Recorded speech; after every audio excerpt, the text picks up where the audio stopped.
పూర్వాభ్యాసేన తేనైవ హ్రియతే హ్యవశోऽపి సః జిజ్ఞాసురపి యోగస్య శబ్ద బ్రహ్మాతి వర్తతే. పద అర్థం చూద్దాం రండి. పూర్వాభ్యాసేన పూర్వజన్మలో చేసిన సాధన వల్ల తేన ఏవ దాని ద్వారానే హ్రియతే ఆకర్షించబడతాడు.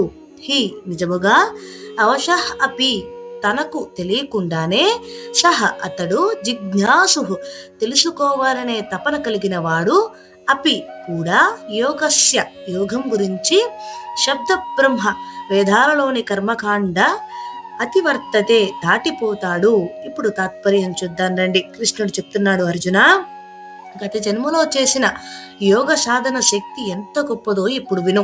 ఆ సాధకుడు ఈ జన్మలో తనకు తెలియకుండానే యోగ మార్గం వైపు ఆకర్షితుడవుతాడు.